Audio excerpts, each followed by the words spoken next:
सुपर्वत विजय चक्र में जो स्थित कुमारी पर्वत पर अपने राजभक्त प्रजाजनों द्वारा पूजे जाने के लिए उन अरिहंतों की पुण्य स्मृति में निषादिकाएं निर्माण कराई थी, जो निर्माण लाभ प्राप्त कर चुके थे।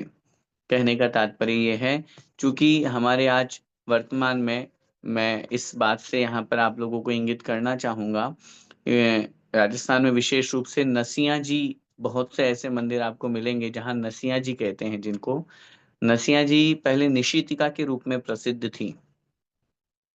शास्त्रों में उससे निषेधिका शब्द का प्रयोग यहाँ पर किया गया है। इसीलिए यहाँ पर इन्होंने लिखा कि उस 13वें वर्ष में, जब उन्होंने अपने राज्यकाल का 13वां साल उनका चल रहा था, उस शिलालेख में ऐसा पाया जाता है। तो सुपर्वत विजय चक्र में, जो उस कलिंग राज्य का प्रांत था, राज्य था, उसमें स्थित कुमारी पर्वत पर, पर्वत का नाम था कुमारी, उस पर अपने राजभक्त प्रजाजनों द्वारा पूजे जाने के लिए उन अरिहंतों की पुण्य स्मृति में निषादिकाएं निर्माण करवाई, जिनको प्रतिमा आदि के रूप में या उनका लेखन कार्य आदि करवाया गया, बनाया गया। तपोधन मुनियों के आवास हेतु गुफाएं बनवाई। तपोधन अर्थात तप ही जिनका धन है, तप ही जिनका सब कुछ वैभव संपत्ति है, जो हमेशा ज्ञान ध्यान और तप में संलग्न रहे,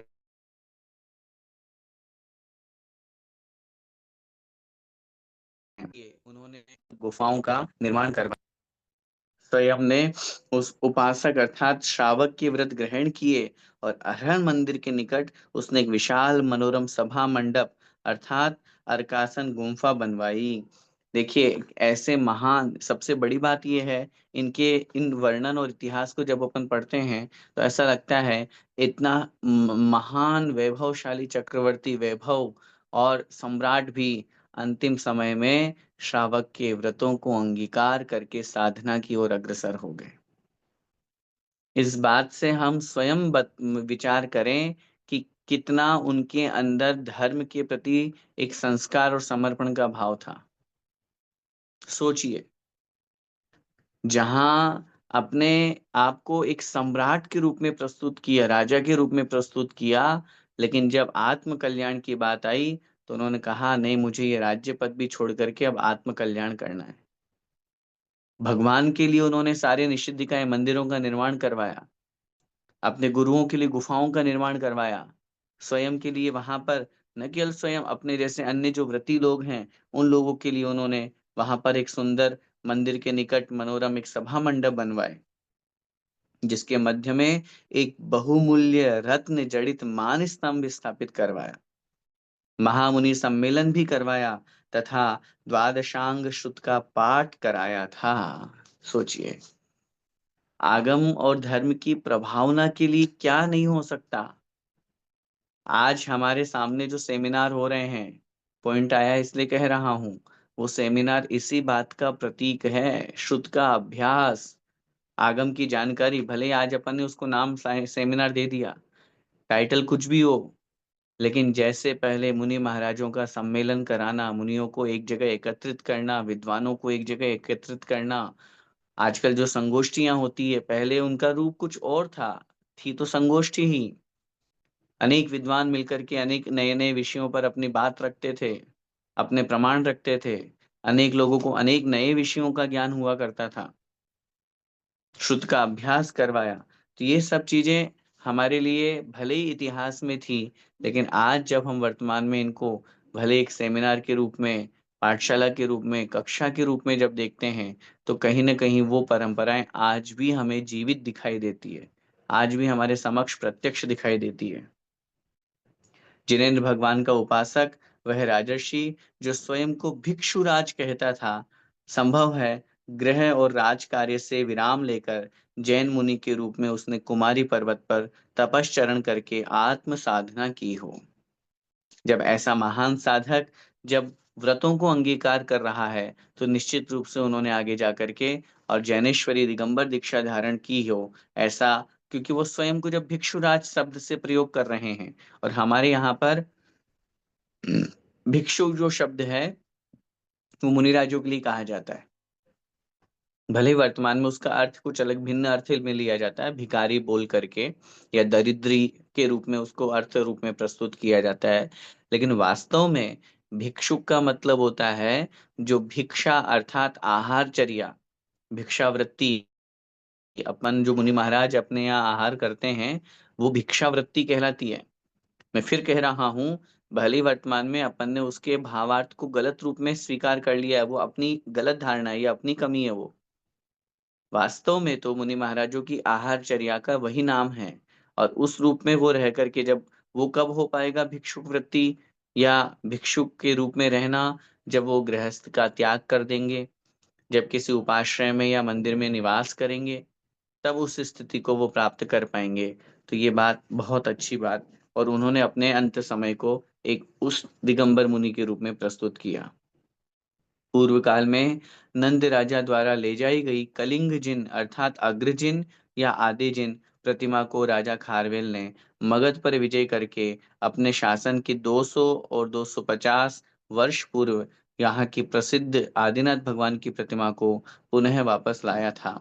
क्योंकि नंद राजा ने उनके कलिंग देश से आदिनाथ भगवान की प्रतिमा को ले गए थे, और ये शिलालेख और इतिहास हमें बताते हैं कि वो उन्हें वापस लेकर के आए थे। तो कहने का तात्पर्य, अपनी धर्म के प्रति उन्हें इतनी श्रद्धा थी, तभी तो वो आदिनाथ भगवान की उस प्रतिमा को वापस लेकर के आए। और अगर वो जैन नहीं होते, उन्हें धर्म पर श्रद्धा नहीं होता, तो कोई प्रतिमा ले गया तो ले गया, हमें क्या है। तो वही बात यहाँ पर अपन को इस इतिहास के पन्नों से प्राप्त होती है कि कहीं न कहीं सम्राट खारवेल, आज भी खारवेल के शिलालेख एक बहुत अधिक प्रसिद्ध और प्रामाणिक माने जाते हैं। तो उन शिलालेखों से न केवल इनके इतिहास के बारे में, अपितु हमारे जैन धर्म के एक प्राचीन इतिहास का भी ज्ञान होता है। इसलिए ऐसे महान राजा सम्राट खारवेल हुए हैं।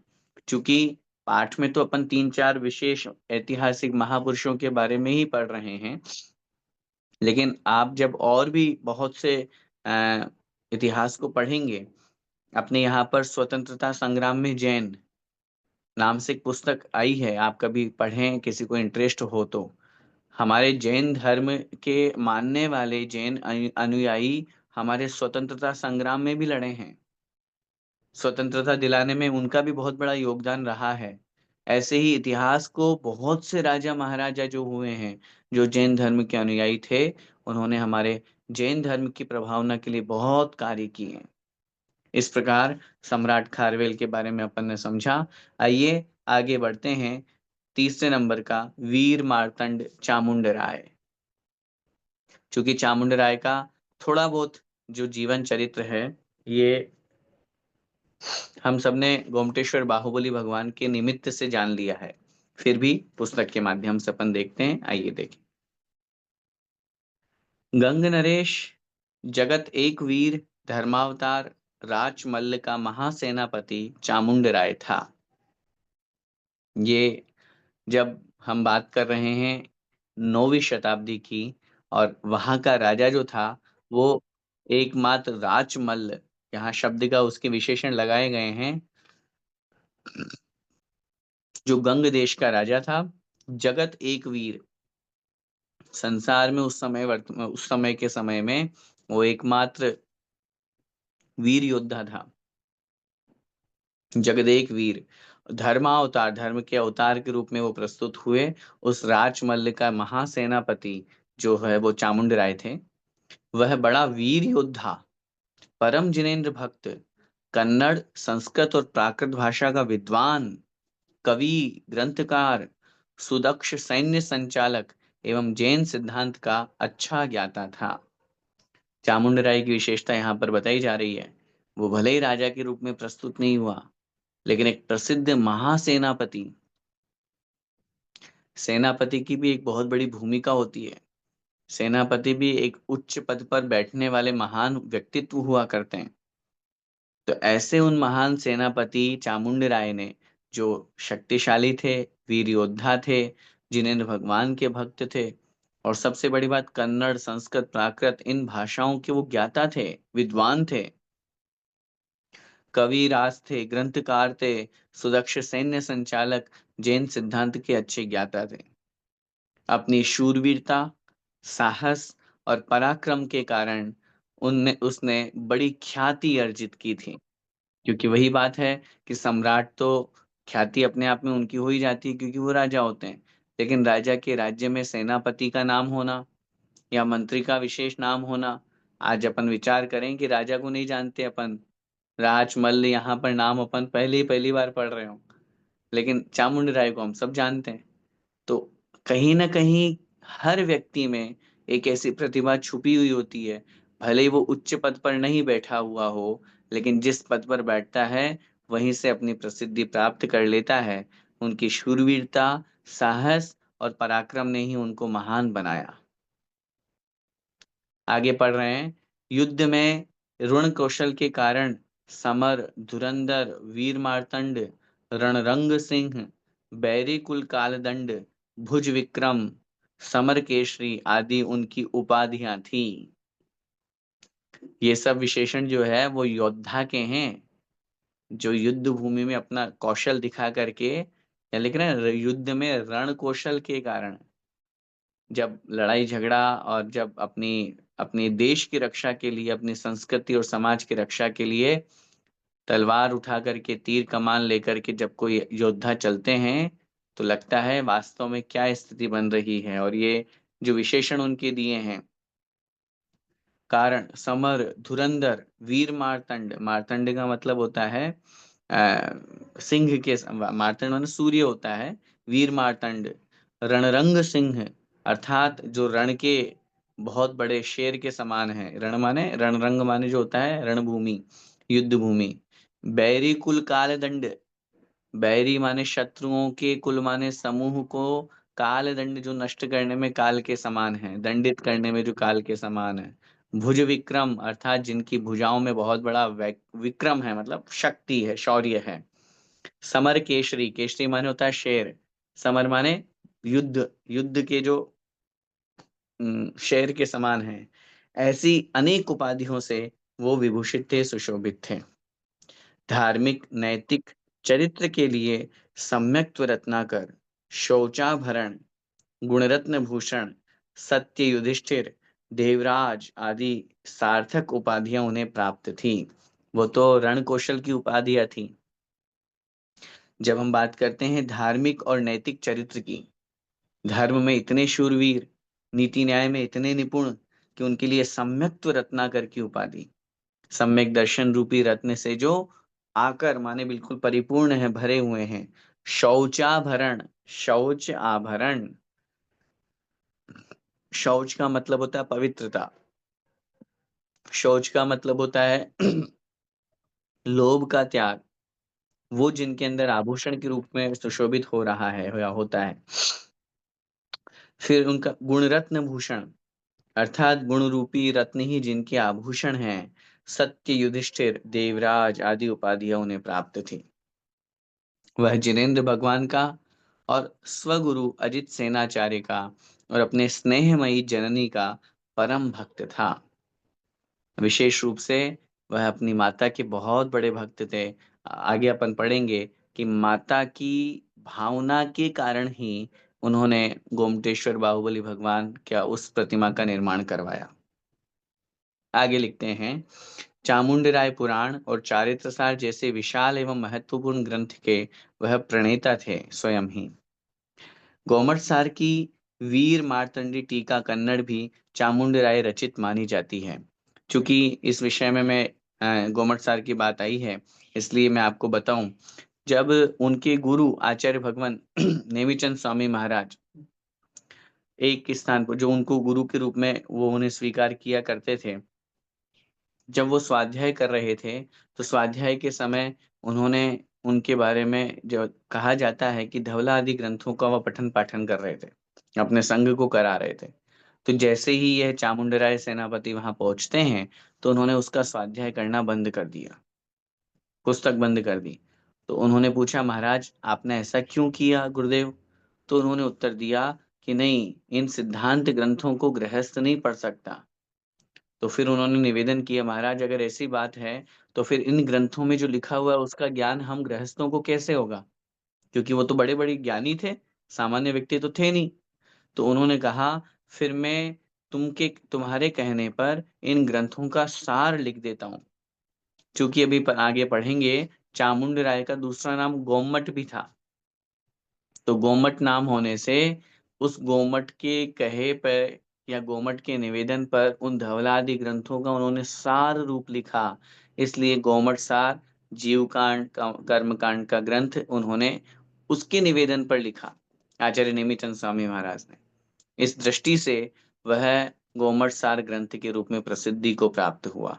तो गोमट सार, जीवकांड, कर्मकांड, लब्धिसार, क्षपणासार, ये जो ग्रंथ हैं ये आचार्य नेमिचंद स्वामी महाराज के द्वारा रचित हैं।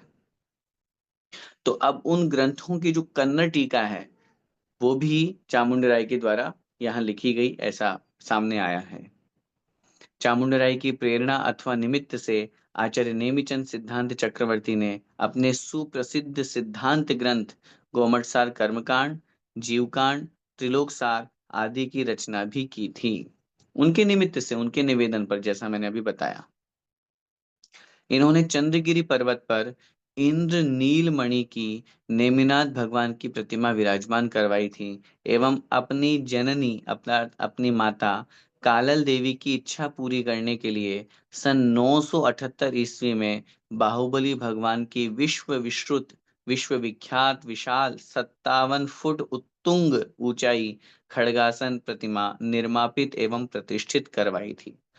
गोमटेश्वर बाहुबली भगवान जिन्हें हम बोलते हैं, गोमटेश्वर भी इसीलिए बोलते हैं, गोमट ईश्वर।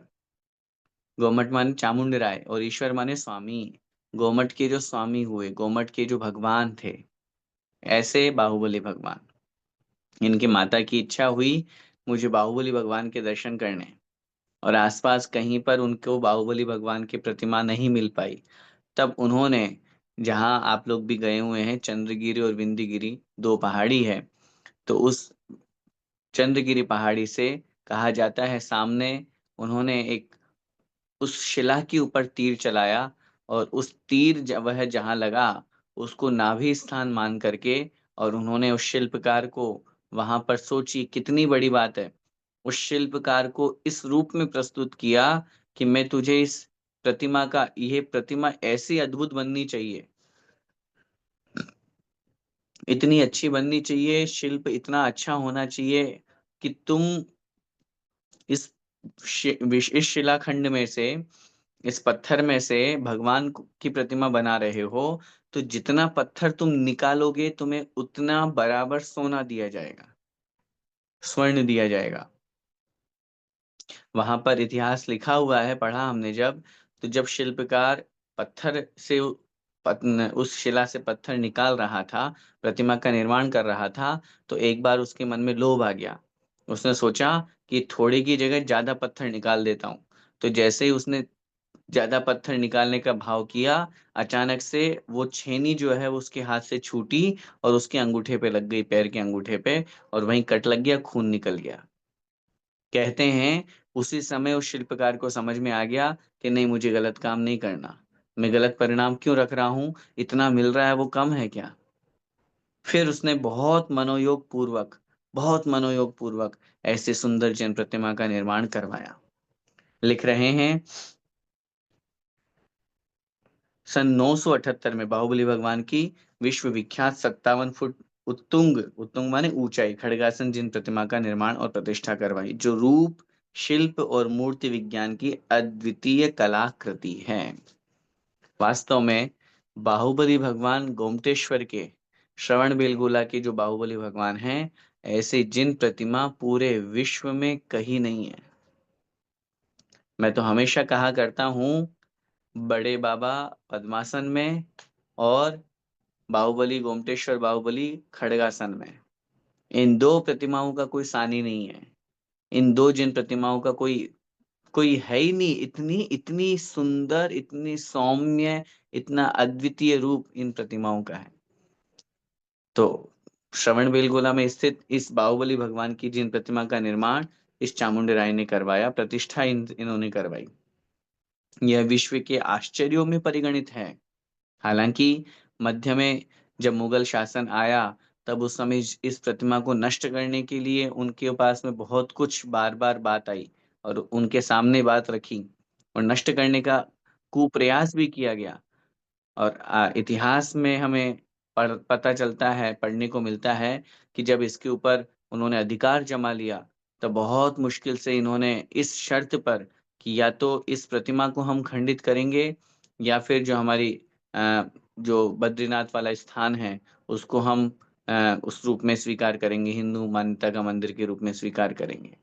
तो हार मानने का तात्पर्य है कि इतनी विशाल प्रतिमा जो हमारे दिगंबरत्व को पूरी दुनिया को बता रही है, उसे वो खंडित करने से उन्होंने बचाया। तो कहने का तात्पर्य है, ऐसी विशाल प्रतिमा आज भी हमारे समक्ष है।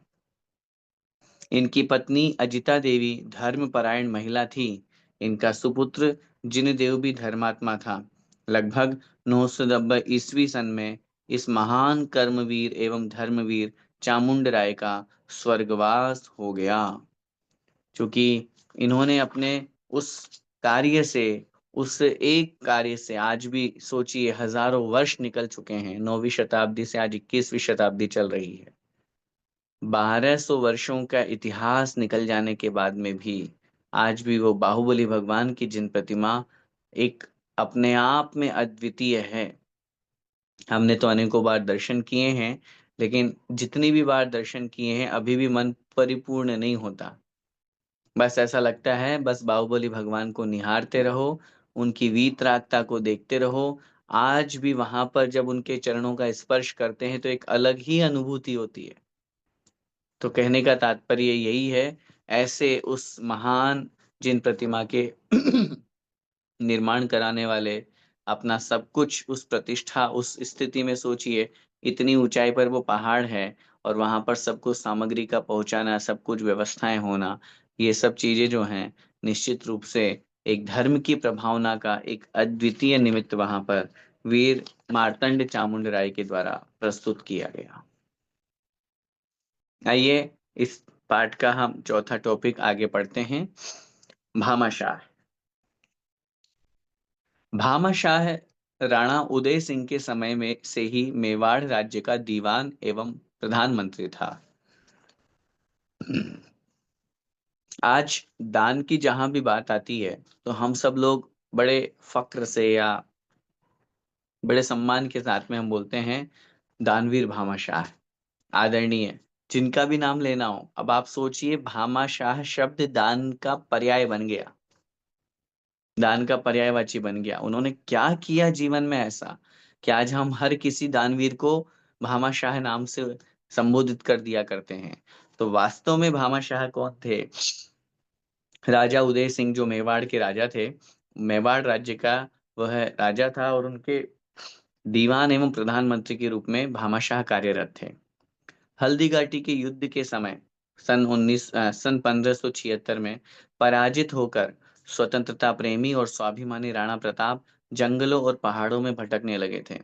जब हम इतिहास पढ़ते हैं, उदयपुर आप लोगों में से कोई गए हो, देखे होंगे या सुने होंगे, हल्दी घाटी वहां पर बनी हुई है। तो ऐसे अनेक स्थान हैं या जो इतिहास को आज भी हमारे समक्ष प्रस्तुत करते हैं। तो जब वो युद्ध में पराजित हो गए, लेकिन पराजित होना अलग बात है, लेकिन स्वाभिमानी होकर के जीवन जीना अलग बात है। ठीक है, सैन्य कम था, कमजोर थे, कुछ था, पराजित हो गए, लेकिन स्वतंत्रता प्रेमी थे राणा प्रताप। अपने आप में स्वाभिमानी होकर के वो पहाड़ों में और जंगलों में भटकने लगे। यहाँ भी मुगल सेना ने उन्हें चैन से नहीं जीने दिया या चैन की श्वास नहीं लेने दी। अतएव सभी ओर से हताश और निराश होकर उन्होंने अपने स्वदेश का भी परित्याग करके अन्यत्र जाने का संकल्प ले लिया। अब आप सोचिए 15 से और 16वीं शताब्दी की ये चर्चा है और उसमें उन मुगलों ने हमारे देश के उन महान राजाओं के ऊपर कैसे कैसे अत्याचार किए, क्या क्या नहीं किया। राज्य छीनने के बाद में भी उनको मारने के लिए या उनके प्रति हावी होकर के जब वो जंगलों में भटक रहे थे, अपने ही देश के, अपने ही राज्य के, तब उनको वहां से भी निकलने के लिए मजबूर कर दिया। उनके मन में ये भाव आया कि मैं अपना देश छोड़ करके कहीं अन्यत्र चला जाऊं। इस बीच स्वदेश भक्त एवं स्वाभिमानी मंत्री भामाशाह चुप नहीं बैठा। चूंकि राजा है और इतने वर्षों से उन्होंने उनकी सेवा की है, राज्य की सेवा की है, तब वो चुप नहीं बैठे और देश के उद्धार के उपाय में वो जुटा रहा भामाशाह। कैसे न कैसे करके देश का उद्धार हो जाए, पुनः हमें अपना देश वापस प्राप्त हो जाए। ठीक जिस समय राणा भरे मन से मेवाड़ की सीमा से विदाई ले रहा था, वहां भामाशाह आ पहुंचा और मार्ग रोक करके खड़ा हो गया। सोच लिया था राणा प्रताप ने कि अब मुझे कुछ नहीं मिलने वाला है, और मैं जहां अंदर परिणाम तो है प्राप्त करने के लिए, लेकिन जब कुछ है ही नहीं, पैसा ही नहीं है हाथ में, सेना ही नहीं है, सेना को मैं इकट्ठा भी कर लूं, मेरे अपने लोगों को एकत्रित भी कर लूं, तो उनको भोजन कराने के लिए व्यवस्था कहाँ से होगी? कहाँ से उनमें अस्त्र शस्त्र लेकर के आऊंगा? कहते हैं राणा प्रताप ने जंगलों में घूम घूम करके घास की रोटियां खाई हैं। ऐसा जीवन उन्होंने जिया। तो अपने आप में स्वयं जीवन जी सकते हैं, लेकिन अन्य लोगों को अपने देश को प्राप्त करने के लिए, युद्ध करने के लिए सब कुछ जो आवश्यकता है, वो उनके पास में नहीं थी। और वो उन्होंने सब कुछ छोड़ कर के जब वो जाने लगे, तब भामाशाह समक्ष आ गए और वो मार्ग रोक करके खड़े हो गए। उसने राणा प्रताप को ढांढस बंधाया और देश उद्धार के लिए उत्साहित किया। राणा ने कहा, न मेरे पास फूटी कोड़ी है, न सैनिक है, और न साथी। फिर किस बूते पर मैं प्रयत्न करूं? आज मेरे पास में न सेना है, न कोई रुपया पैसा है, कोई जमीन जायदाद नहीं है। क्या करूंगा मैं कि मैं अपने देश को वापस प्राप्त कर पाऊं या वापस युद्ध कर पाऊं? मेरे पास में कुछ भी नहीं है। किस बूते पर मैं प्रयत्न करूं? भामाशाह ने तुरंत विपुल द्रव्य उनके चरणों में समर्पित कर दिया। देश की सेवा, देश की रक्षा के लिए इससे बड़ा त्याग और क्या होगा? जो कुछ भी उन्होंने अपने जीवन में कमाई की थी, जो कुछ भी उन भामाशाह के पास में था, लिखा है इतिहास में, अपने पास कुछ नहीं रखा, सब कुछ उनको समर्पित कर दिया, विपुल द्रव्य, अत्यधिक सामग्री उनको दे दी, जिससे 25,000 सैनिकों का 12 वर्षों तक निर्वाह हो सकता था उस जमाने में। 25,000 सैनिकों का 12 वर्षों तक बिल्कुल निर्विकल्प निर्वाह हो सकता था। अब 12 वर्ष तो बहुत होते हैं। अब इतना सामग्री, इतना वैभव उनको जब मिल गया, खुद के लिए नहीं, युद्ध करने के लिए, वापस अपने राज्य को प्राप्त करने के लिए। यह सब धन भामाशाह का अपना पैतृक एवं स्वयं उपार्जित किया हुआ, अर्थात निजी था, राज्य का नहीं था। राज्य का होता तो बोलते कि ये तो तुम दे रहे हो तो कौन सी बड़ी बात है। वो स्वयं का था और पैतृक धन उनको प्राप्त हुआ था अपने पिताजी लोगों से। इस अप्रतिम उदारता एवं अप्रत्याशित सहायता पर राणा ने हर्ष विभोर होकर के भामाशाह को आलिंगनबद्ध कर लिया। उसे ऐसा लगा जैसे मुझे मुझे अपना सब कुछ मिल गया। भले ही अभी राज्य नहीं मिला, लेकिन राज्य प्राप्त करने के लिए कोई इस तरह की शक्ति दे दे, इस तरह की उदारता दिखा दे।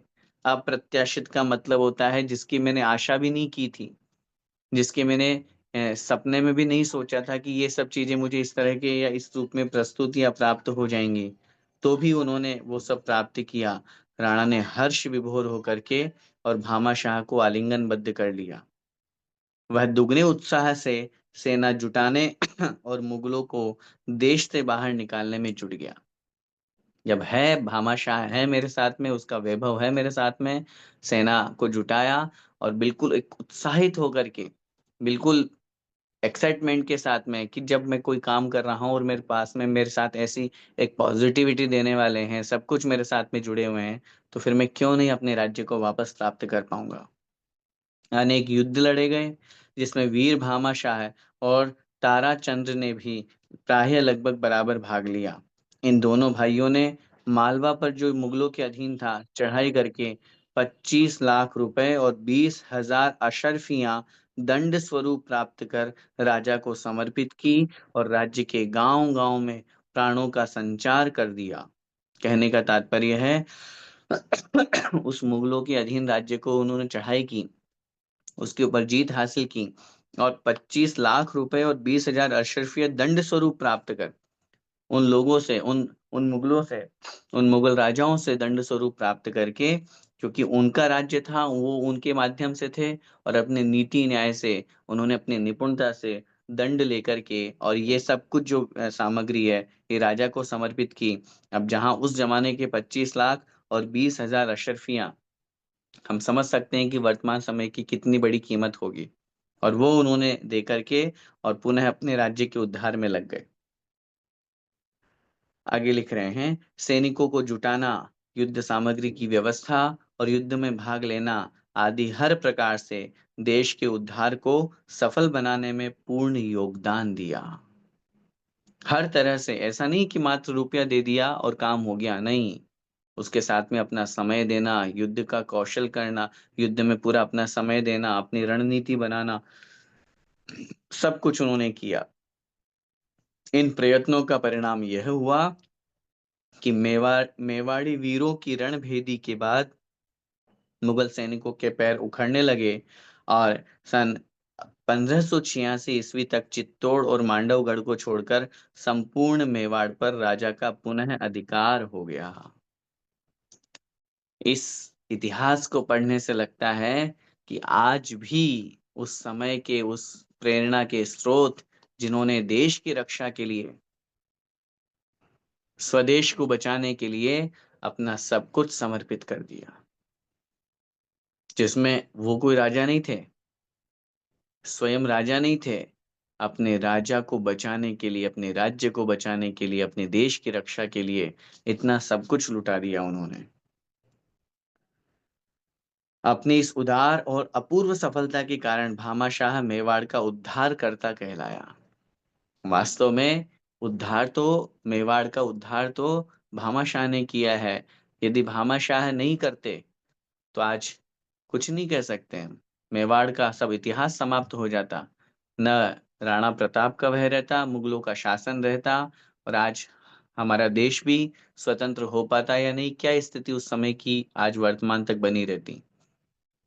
कहीं न कहीं इतिहास में उन महान पुरुषों ने हमारे देश की रक्षा के लिए बहुत बड़े कदम उठाए, स्वार्थ का त्याग किया। मेवाड़ की प्रतिष्ठा के पुनः स्थापक, स्वार्थ त्यागी, वीर श्रेष्ठ एवं मंत्री प्रवर भामाशाह का जन्म सोमवार 28 जून 1547 ईस्वी को हुआ था और निधन लगभग 52 वर्ष की आयु में 27 जनवरी 1600 ईस्वी में हुआ था। वीर भामाशाह जीवाशाह भामाशाह का सुयोग्य पुत्र था। भामाशाह के पुत्र का नाम था जीवाशाह और उदयपुर में भामाशाह की समाधि अभी भी विद्यमान है। इस नर रत्न ने मनुष्य में एक रत्न के रूप में जो प्रस्तुत हुए, एक सच्चे जैन के उपयुक्त आचरण द्वारा स्वधर्म, स्वसमाज एवं स्वदेश को गौरवान्वित किया है, जो निश्चित रूप से आज भी ये इतिहास बताता है भामाशाह जैन थे। दिगंबर जैन धर्म के अनुयायी थे। अपने प्रभु के प्रति सब कुछ समर्पित या भावना व्यक्त करने के साथ साथ उन्होंने अपने देश के लिए, अपने समाज के लिए, अपने पूर्ण रूप से यूं मानिए कि जहां इतिहास हम उठा करके देखते हैं तो अपने निजी स्वार्थ को छोड़ करके अपने राजा के लिए, अपनी प्रजाजन के लिए, अपने देश की रक्षा करने के लिए, स्वतंत्रता प्राप्त कराने के लिए सब कुछ समर्पित कर दिया। ऐसे निस्वार्थ भाव से दान करने वाले ये थे महान भामाशाह। इस तरह ये पाठ पूरा हुआ। विश्व के इतिहास के जो महत्वपूर्ण ऐतिहासिक जैन महापुरुष, उसमें अपन ने 4 लोगों के बारे में पढ़ा और समझा और निश्चित रूप से इनसे हमें बहुत प्रेरणा लेनी चाहिए। जैसे बन सके वैसे, जैसे भामाशाह ने तो देश की रक्षा के लिए दिया, हमारे माध्यम से भी। और चूंकि आप तो सभी यहाँ देश से बाहर बैठे हुए हैं, फिर भी यदि कदाचित कभी देश की रक्षा के लिए, अपने संस्कृति और अपने समाज की रक्षा के लिए कुछ भी न्योछावर करने की बात आए, तो हमारा नाम सबसे पहले आना चाहिए। हम इन महान लोगों को देखें, आज देखिए उनके पास क्या था, उनके परिवार वालों ने नहीं कहा, उनके बेटे ने नहीं कहा कि नहीं पिताजी क्यों दे रहे हो आप। वो कहीं न कहीं एक संस्कार के साथ में आगे बढ़ कर के और पैतृक संपत्ति, अपनी पूरी अर्जित की हुई संपत्ति, सब कुछ दान कर दिए। बेटे के मन में ये भाव नहीं आया कि पिताजी क्यों कर रहे हो? क्योंकि वो जानते थे, पुत्र कपुत्र तो क्या धन संचय और पुत्र सुपुत्र तो क्या धन संचय। इसलिए उन्होंने वह सब कुछ लुटा करके, सब कुछ समर्पित करके अपने आप को देश की रक्षा में प्रस्तुत किया, एक बहुत बड़ा दान किया अपन के माध्यम से भी। इस तरह दान, और जैसे चामुंड राय ने वीर बाहुबली भगवान की प्रतिमा का स्थापन करवाया, ये सब चीजें कहीं न कहीं हमारे इतिहास में हम लोगों को प्रेरणा देती है। हम इन सब से प्रेरणा लेकर के अपने जीवन को और अधिक धर्ममय बनाएं। इसी मंगलमय भावना के साथ बोले द्वादशांगमय जिनवाणी माता की जय हो।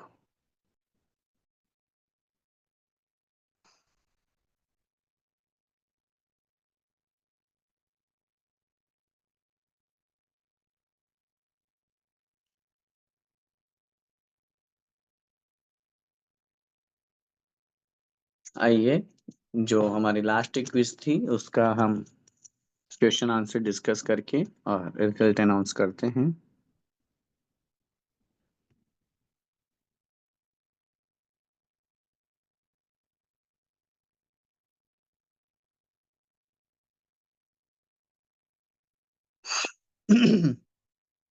इस बार की क्विज हमारी क्विज नंबर 38 थी।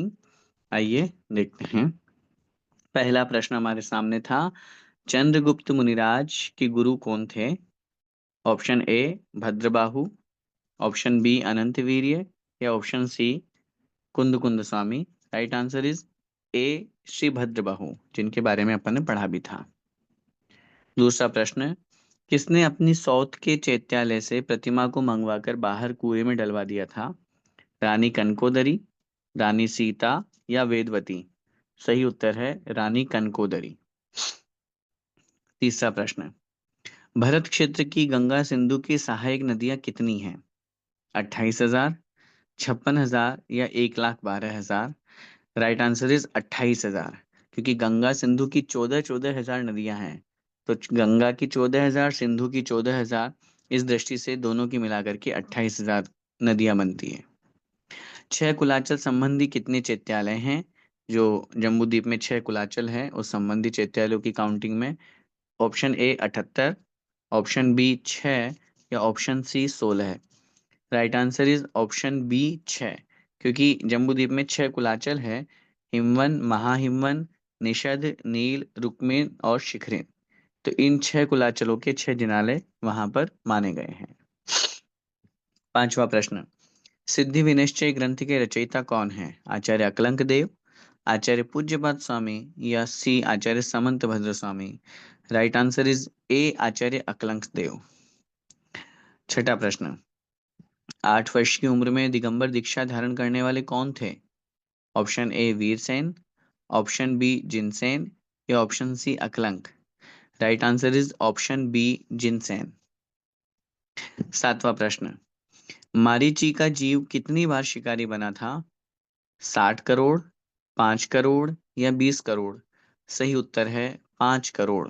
जब हम उनके जीवनों को देखते हैं तो उस समय भगवान महावीर स्वामी की पर्याय से पूर्व अनेक बार उन्होंने अन्य रूप में भी वो प्रस्तुत हुए, इसलिए। आठवां प्रश्न, वह कौन सा स्थान है जहां वरांग कुमार ने सिद्धायतन नाम का चैत्यालय बनवाया? सूर्यपुर, टापू नगर, या आंतरपुर। सही उत्तर है सी आंतरपुर। नेक्स्ट, 9th नंबर का क्वेश्चन, वह सती कौन सी थी जिन्होंने अपने आप से यह नियम लिया था कि मैं 100 हाथ से ज्यादा दूर नहीं जाऊंगी? अनंतमती, अनंगसरा, या Anjana Sati. Right answer is B Anangsara. जब उसका अपहरण हो गया था, जंगल में वो थी, तब उस समय उस रूप में उसने ऐसा नियम लिया था। एंड लास्ट क्वेश्चन, वह कौन सी सती थी जिन्होंने कहा था कि परिणय भले ही ना हुआ हो, प्रेम बंधन तो हो गया है? ए राजुल सती, बी अनंग सरा, या C Anjana Sati. Right answer is A Rajul Sati. हम सभी जानते हैं नेमी कुमार से उन्होंने विवाह का निश्चय कर लिया था, लेकिन जब विवाह नहीं हुआ और अन्य लोगों ने कहा कि आपका विवाह अन्य और किसी से करवा दिया जाए क्योंकि वो तो वैरागी होकर के चले गए, तब उन्होंने कहा विवाह भले ही नहीं हुआ हो, लेकिन प्रेम का बंधन तो बन चुका है, अब मैं इनके अलावा और किसी से भी विवाह नहीं करूंगी। इस प्रकार ये 10 प्रश्न हमारे सामने थे। बहुत अच्छी बात है कि इस बार भी इन 10 क्वेश्चंस का राइट आंसर देने वाले लोगों की संख्या निरंतर बढ़ती जा रही है। और इस बार 100% मार्क्स जिनके आए हैं, ऐसे कैंडिडेट्स हैं हमारे सामने 59। 59 विनर्स हमारे सामने हैं। 59 लोगों ने बिल्कुल सही उत्तर दिया है। मैं उनके नाम का अनाउंस यहाँ पर कर रहा हूँ।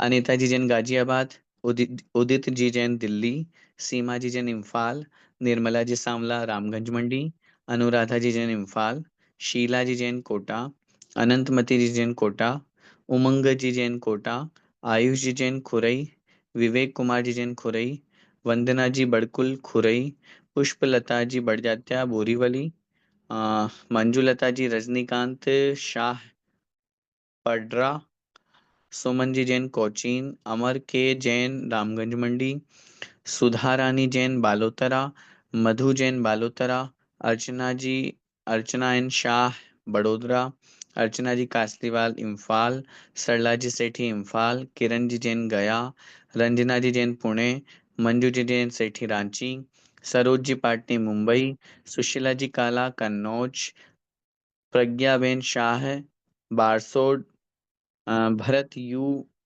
Qatar, Sadhana ji Modi Vidisha, Kumud ji Jain Ahmedabad, Leela Devi Jain Imphal, Pushpa Devi Jain Dubai, Sumer Chand ji Jain Dubai, Dilip ji Jain Dubai, Neha ji Jain Dubai, Panna बहन शाह नाडियाड, नीताजी सुरेश जी भाई शाह पडरा, कुसुम जी जैन अमेरिका, काव्या जी जैन रफीगंज, प्रवीण जी जैन रफीगंज, सीमा जी अग्रवाल रुद्रपुर, मनोज जी अग्रवाल रुद्रपुर, सुवर्णा जी राजेश जी जैन जलगांव, सरोज जी शाह मुंबई, मधु जी शाह बोरीवली, निवेदिता जी जैन कतर, सुधीर जी जैन कतर, नीलम जी पाटनी इम्फाल, रंजू जी जैन बगाईगांव, पिंकी जी राव का बगाईगांव, नीलम जी जैन इम्फाल, मनीषा जी काला हैदराबाद, मंजू जी गोधा गुवाहाटी, माया जी जैन दिल्ली, हेमा जी जैन कोलकाता, गुणमाला जी गांधी भिलोड़ा,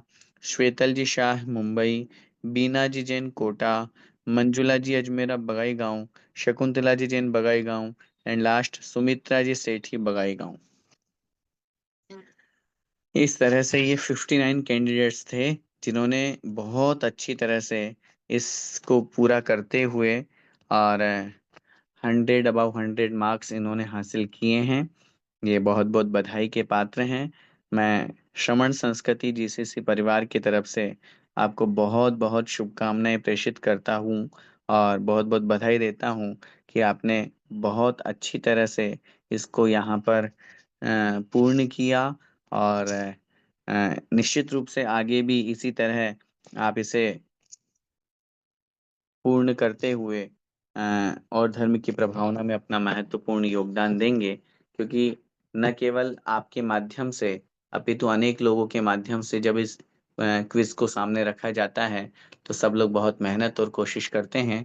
और जितने भी लोग हैं मैं यही कहूँगा जितना हो सके और इसको फैलाने की कोशिश करें, विस्तरित करने की कोशिश करें, ताकि अन्य लोग भी इससे जुड़ करके धर्म की सेवा में या स्वाध्याय में लग सके।